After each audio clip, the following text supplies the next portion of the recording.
여러분, 오늘 우리가 찬송 불렀던 그 찬송, 또 잘 알려졌던 그 찬양 있죠? 저들밖에 한밤중에 라고 했던 123장의 찬송이 있지 않습니까?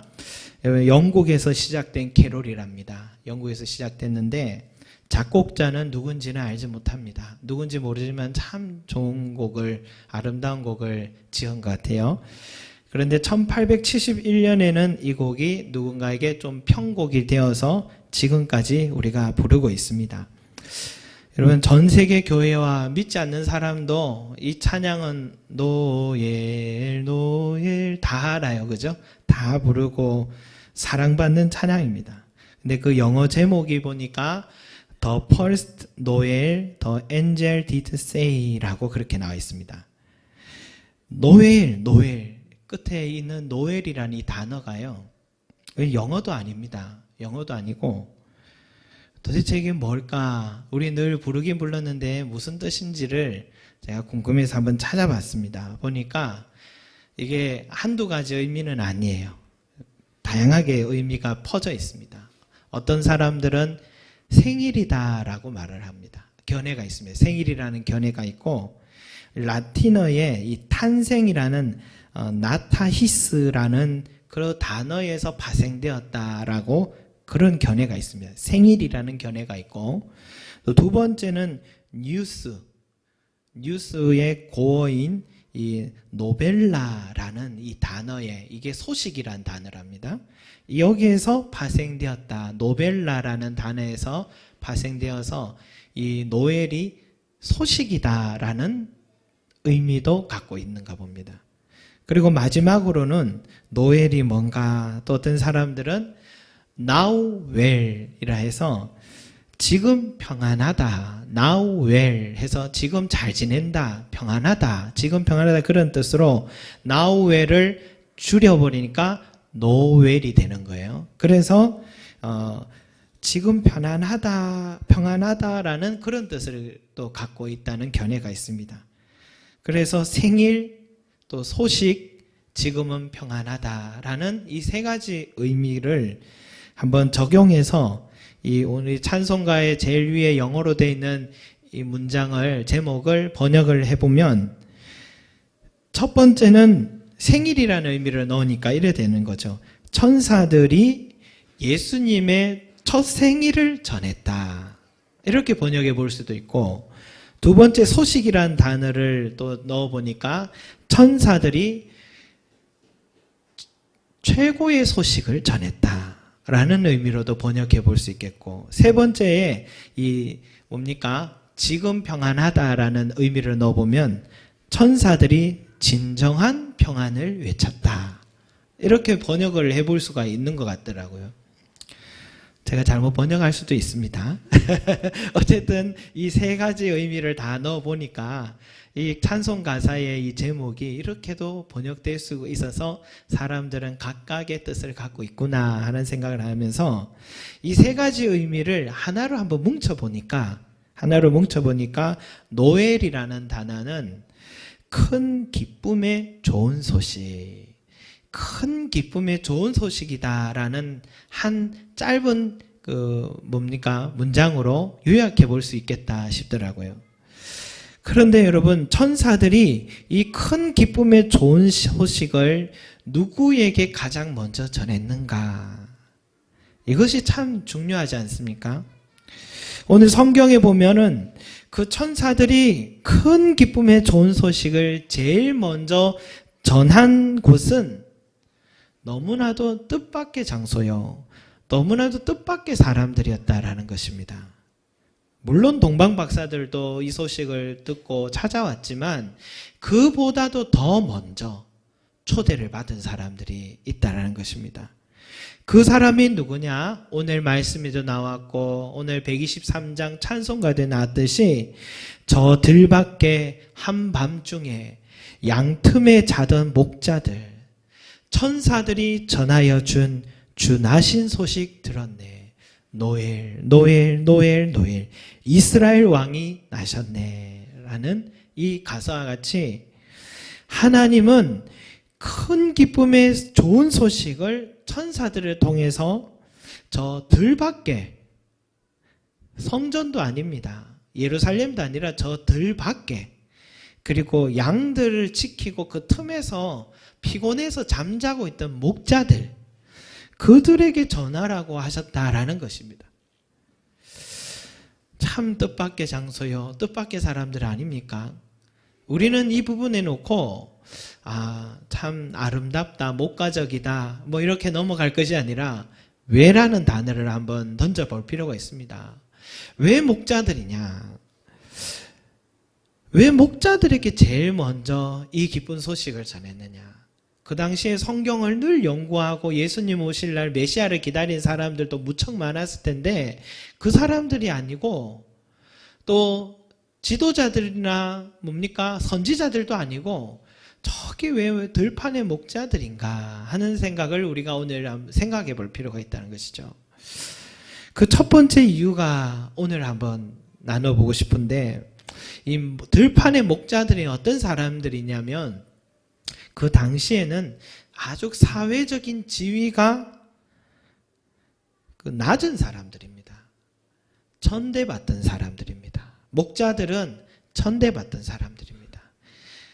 종교적인 사회에서 세리와 죄인들이 매우 천대받았듯이 그 당시에 경제적이나 사회적으로 이 들판의 목자들은 참 이름조차도 아무에게도 알려지지 않는, 정말 왔다 가는 그런 인생, 잘 알려지지 않는 진짜 사회적으로 낮은 사람들이 목자들이었다라는 것입니다. 그러면 왜 하나님은 천사들을 보내서 큰 기쁨의 좋은 소식을 이 가난한 목자들에게 전하셨는가? 초대하셨냐? 그것은 여러분, 이 성탄절의 의미와 관계가 있다는 것이죠. 예수님이 이 땅에 오신 목적이 뭐냐면 바로 이 가난한 자들을 위로하기 위해서 오셨다는 것입니다. 구약 성경에도 하나님 아버지는요, 이스라엘 백성들에게 율법을 통하여서 명시를 해버렸습니다. 항상 낮은 자리에 가난한 자들을 살펴라, 그들의 삶을 돌봐라 하면서 아주 선명하게 율법에다가 명시를 해서 어길 수도 없고 하고 싶으면 선행을 하는 그런 게 아니라 하지 않으면 안 되는 법으로 만들어놨습니다. 그게 신명기의 15장 11절에 이런 말씀이 있는데요. 땅에는 언제든지 가난한 자가 그치지 아니하겠으므로 내가 내게 명령하여 이르노니 너는 반드시 내 땅 안에 내 형제 중 곤란한 자와 궁핍한 자에게 내 손을 펼지니라. 명령하며 이르시기를 했습니다. 궁핍한 자와 곤란한 어려움에 처한 사람들에게 내 손을 펼지니라 라고 분명히 말씀하셨습니다. 그리고 신명기 24장 18절에 뭐라고 했냐면은 이 추수 때의 명령인데요. 내 밭에서 곡식을 벨 때에는 그 한 뭇을 밭에 잊어버렸거든. 곡식 베다가 깜빡하고 저 구석에 한 큰 덩치의 땅을 베는 걸 잊어버렸거든. 다시 가서 가져오지 말고 나그네와 고아와 과부를 위하여 남겨두라. 그리하면 내 하나님 여호와께서 내 손으로 하는 모든 일에 복을 내리시리라. 그렇게 알면서도, 잊어버린 거 알면서도 일부러 놓아두고 고아와 과부들과 나그네가 먹을 수 있도록 놓아두면 그 마음을 하나님이 알고 계셔서 그 사람에게 그 손에 복을 주신다. 하나님이 이렇게 약속을 하셨습니다. 그러니까 이스라엘 백성들이 정말 깜빡하고 잊어버리면, 놓쳐버렸다면 이 말씀을 생각해서 놔두고 어려운 사람들을 생각하는 삶, 이것이 하나님의 명령입니다. 사람들뿐만이 아니에요. 작은 새들을 위해서도 그 나무 위의 열매를 다 따지 말라고 하셨습니다. 그만큼 하나님은 작은 자들을 살피시는 하나님이다. 이렇게 하나님은 아셨죠. 이 땅에 가난한 자는 그치지 않는다는 사실. 그래서 제도적으로 가난한 자, 곤란한 자, 궁핍한 자, 고아와 과부를 향해서 손을 펼치기를 우리에게 바라신다라는 것입니다. 마치 우리도 여러분 자녀가 있으면 제일 어려운 자녀에게 마음이 늘 가지 않습니까? 그 자식을 돕는 다른 자녀가 그 어려운 자식을 다른 자식이 또 도와주면 부모로서는 그것만큼 고마운 일이 없는 것 같아요. 하나님은 우리를 통해서 가난한 자들을 돕기를 원하십니다. 또한 돕는 그 사람에게 복을 내려주신다 약속하셨고 정말 이루신다라는 것입니다. 그러니까 여러분 하나님 아버지가 이런 마음을 갖고 계시니까 그 아들 대신 예수님의 마음은 어떻겠습니까? 그래서 예수님도 공생의 사역을 신약에서 시작하실 때에 성전에 들어가셔서 사역을 시작하기 전에 먼저 선언문을 외쳤습니다. 우리 교회도 이것이 우리 교회의 사역의 비전이고 바람이요 선언문이듯이 예수님의 선언문은 뭐였냐면 이사야 말씀인데 이거예요. 주의 성령이 내게 임하셨으니 이는 가난한 자에게 복음을 전하게 하시려고 라고 했습니다. 예수님의 뜻은 예수님이 이 땅에 아기 예수로 오신 뜻은 뭐냐? 가난한 자에게 복음을 전하려고. 복음이 뭡니까? 이 기쁜 큰 좋은 소식을 전하시려고 오셨다. 목자들에게 전하셨듯이 가난한 자들에게 전하려고 오셨다. 여러분 가난하면 어떻습니까? 내 삶이 포로가 됩니다. 가난하면 어떻습니까? 눈먼 자가 됩니다. 가난하면 눌린 자가 됩니다. 그들을 치유하고 자유롭게 하시려고 예수님이 이 땅에 오셨다 말씀하셨습니다. 특히 누가복음에 쓴 누가가 보기에는 예수님의 사역은요 항상 그가 보기에는 이 목자들의 이야기를 제일 먼저 이렇게 써놓은 이유가 그가 보기에도 바로 이 말씀 하나님 예수님의 뜻이 일치해서 그렇습니다. 가난한 사람들, 또 천대받던 사람들, 멸시받던 사람들, 차별당하는 사람들, 죄인들을 예수님은 항상 더 가까이 하시고 그들을 위로하시는 모습들을 누가복음에는 더 많이 쓰여져 있습니다. 누가가 보기에는 예수님이 그렇게 그 마음으로 오셨구나 깨달았기 때문이다 라는 것입니다. 그래서 여러분 이 마태복음에서는 팔복을 할 때 처음에 어떻게 나옵니까? 그 심령이 가난한 자는 복이 있나니 라고 하잖아요. 심령이 가난한 자는 복이 있나니.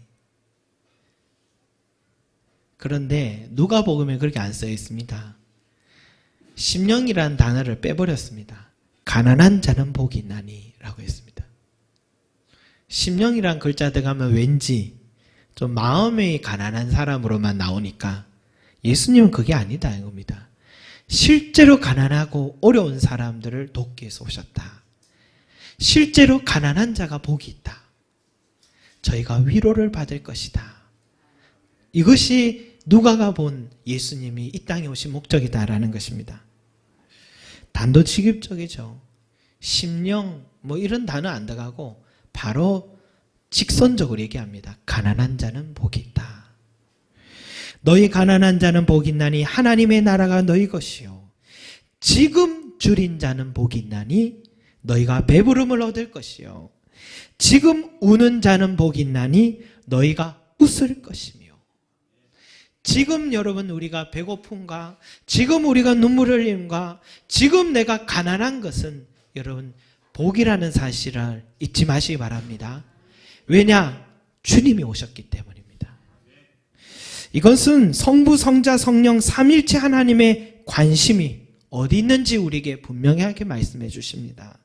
삼일체 하나님은 가난한 자들 위로하기 위해서 오셨다는 것. 그래서 가난한 목자들에게 가장 먼저 큰 기쁨의 좋은 소식을 전한 것은 새로운 것도 아니요 어색한 것도 아니라는 것입니다. 그런 의미에서 여러분 내가 가난합니까? 내가 가난합니까? 저는 가난합니다. 저는 가난한데 세상은 그것을 부끄럽게 여기라고 말하지만 우리 하나님은 가난한 나를 가장 복되다고 말씀하고 있습니다. 하나님은 가난한 나를 복되다고 말씀하고 있습니다. 그래서 우리는 주님 앞에 오면 위로가 되는 겁니다.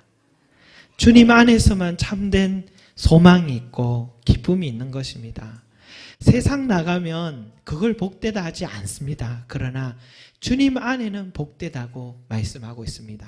왜냐? 하나님의 나라가 너희 것이고, 하나님의 나라가 뭡니까? 주님이 다스리는 나라요. 주님이 주인이시기 때문에 가난하면 내 마음에 주님이 주인이 되어주십니다. 그래서 복된 것입니다. 베들레헴 작은 마을의 목자들의 하루 일상이 어땠을까요? 저는 실제로 양들을 처음 본 적이 있는데 한 10년 넘었죠. 오래됐습니다만 양들을 보고 저는 깜짝 놀랐습니다. 양이 깨끗한 줄 알았는데 염소보다 더 시커매요. 너무 시커매서 이 젖은 땅에 비가 오고 또 다시 뭡니까 하고 하면은 그 젖은 땅에 누워서 뒹구는지 온몸에 흙덩어리로 다 묻어 있습니다. 그러니까 이 양들의 습성이 그렇답니다. 가다가 앉지 말아야 될 때 자꾸 앉아가지고 꾸정물이 있는데 거기 자꾸 들어간답니다. 먹지 말아야 될 물을. 근데 계속해서 그렇게 하니까 정말 시커멓더라고요. 아, 염소가 더 깨끗한 거구나. 성경에서 늘 양은 흰눈같이 양털같이 해주십시오 했는데 상상이 좀 깨진 적이 있습니다, 여러분. 그런데 그들과 하루 종일 여기저기 돌아다녔던 그 목자들 말이죠. 몇 날 며칠 동안 생활할 목자들의 그 끼니는 제대로 먹고 다녔을까 싶습니다. 종일 양들이 말을 안 들으니까 그 강아지들을 막 풀어서 또 다시 또 안으로 몰고 해서 바른 길로 인도해 준다고 목자들이 시간도 없고 정신도 없는 것 같아요. 그래서 그 일을 하신 분들이 이렇게 힘든 줄 몰랐다고 얘기하는 것을 그때 들은 적이 있습니다. 여러분, 지치기도 하고 들판에 있으면 양하고 무슨 대화를 할 수 있겠습니까? 고독하기도 하고 아무도 자기를 기억하는 사람이 없습니다. 양하고 자기가 처지가 같습니다. 그래서 내가 왜 살까 피곤하고 지칠 때마다 이 목적과 가치를 생각할 겨를도 없고 그런 삶이 양치는 목자들의 삶이었을 것 같아요. 바로 그런 사람들을 향하여서 여러분 천사들이 찾아온 겁니다. 그 천사들이 가장 큰 기쁜 좋은 소식을 그런 사람들에게 전해줬다. 여러분 그것은 우리에게 들려주시는 메시지가 있죠. 우리도 저 양치는 목자들과 같이 내 이름 누가 알아주는 사람도 없고 또 지금 처한 내 형편을 이해하거나 또 도와줄 사람도 없고 받아주는 사람도 없고 고독하고 힘들더라도 저 들판에 목자들에게 큰 기쁨의 좋은 소식을 전해주시듯이 하나님은 이 나의 형편을 지금 내려다보고 계시고 다 이해하고 계시고 나에게 큰 기쁨의 좋은 소식을 전해주시고자 부지런히 일하시고 계시다는 사실을 우리가 잊지 말아야겠습니다.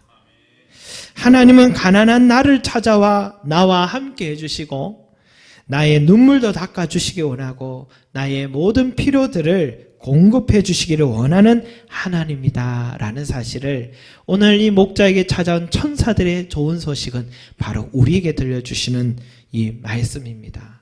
그러니 천사들이 목자들을 보고 제일 먼저 한 말이 무서워하지 말라 라고 말씀한 것처럼 여러분 지금의 우리의 상황을 무서워하지 마시기 바랍니다.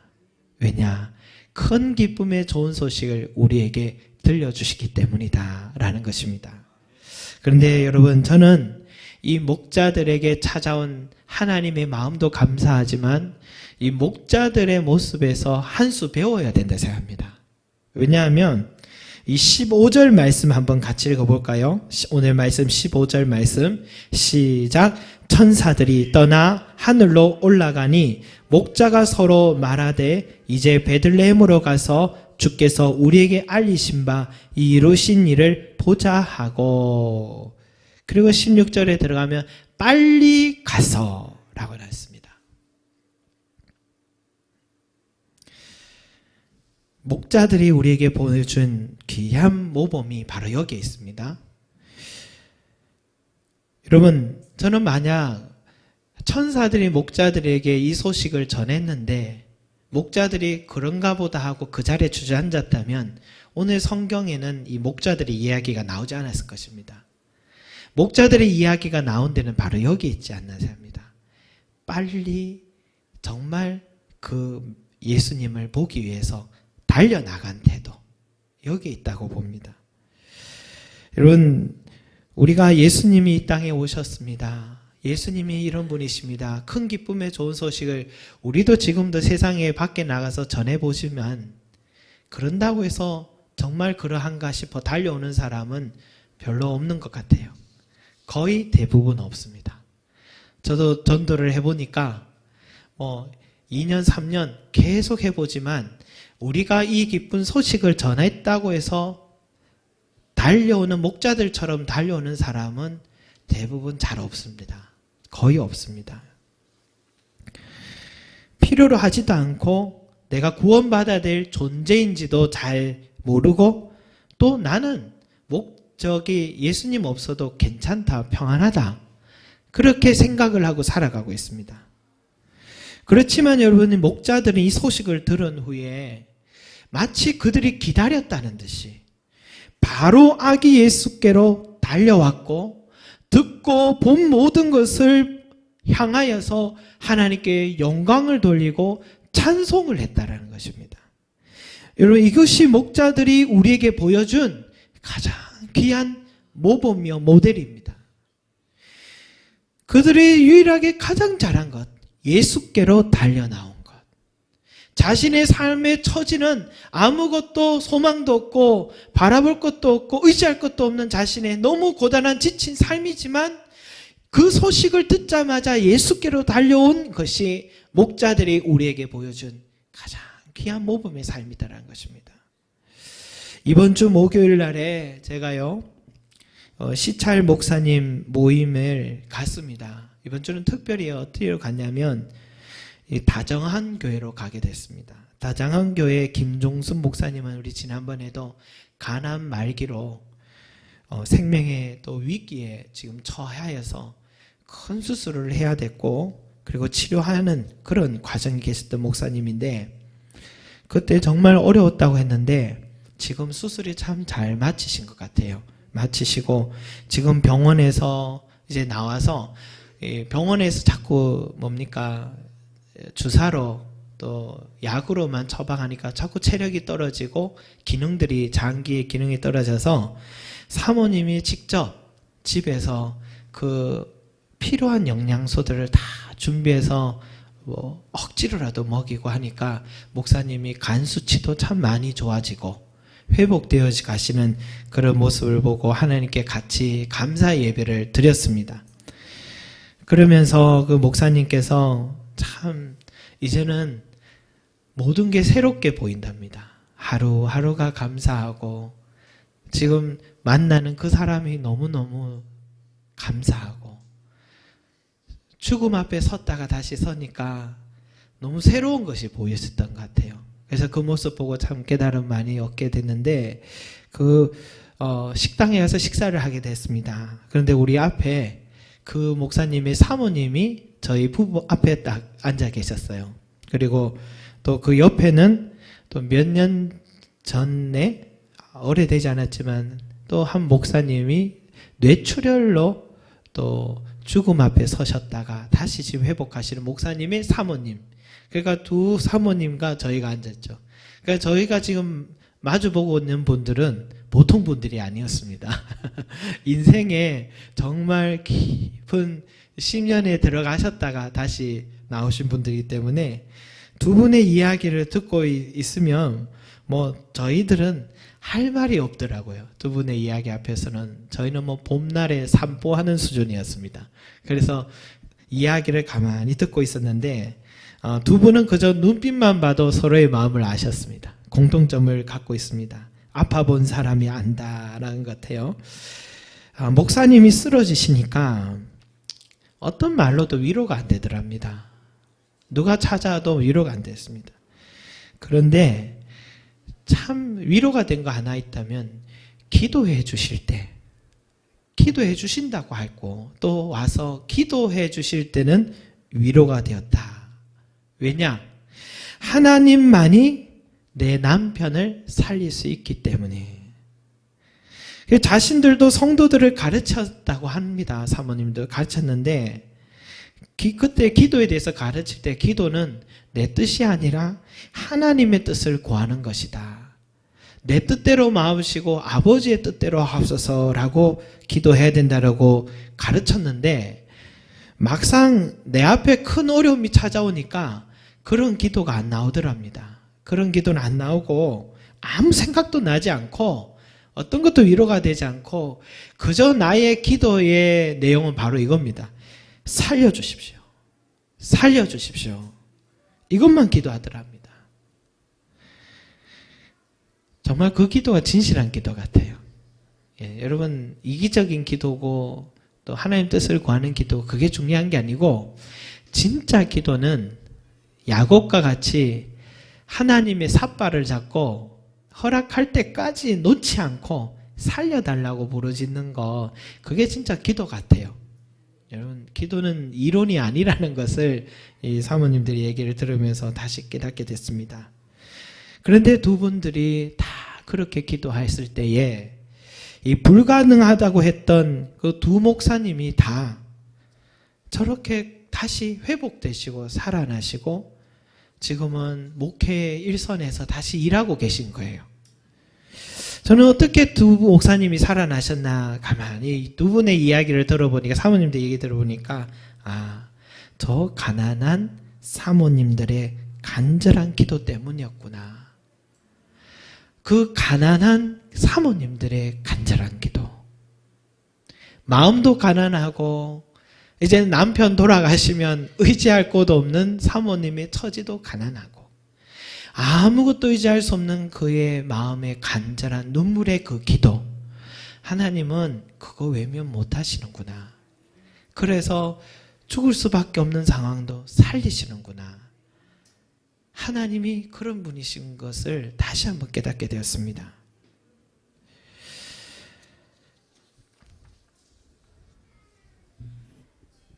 사랑하는 여러분, 가난한 자의 기도, 절박한 마음으로 드리는 간절한 기도. 하나님은 그 기도를 들어주시고 애통한 자들의 눈물을 반드시 들어주십니다. 그리고 위로해 주십니다. 이 사실 잊지 마시기 바랍니다. 우리가 지금 어렵고 가난합니까? 그때가 하나님을 만날 때입니다. 하나님을 가장 가까이 내 옆에 계신 때가 바로 그때임을 우리가 기억하시 바라겠습니다. 저는 교회를 이렇게 보면서요, 정말 느끼는 것은 뭐냐면 교회도 어떤 사람들이 세워가는가, 하나님이 세우신 일꾼들은 어떤 자들인가, 하나님의 나라는 어떻게 세워가시는, 이루어가시는가 보니까 헌금 많이 하는 것도 아니고 봉사 많이 하는 것도 아니고 또 목회자에게 힘이 되는 말을 많이 하는 것도 아니고 또 대접 많이 해주는 사람도 아닙니다. 누구냐? 항상 주님 앞에 나오는 사람. 목사 앞에 나오는 사람 말고 주님 앞에 나오는 사람, 주님 앞에 나와 주의 음성 듣기를 기뻐하고 주님 앞에 나와 눈물 흘릴 줄 아는 사람, 그 사람을 통해서 하나님이 일하시더라고요. 그 사람이 진짜 일꾼이더라고요.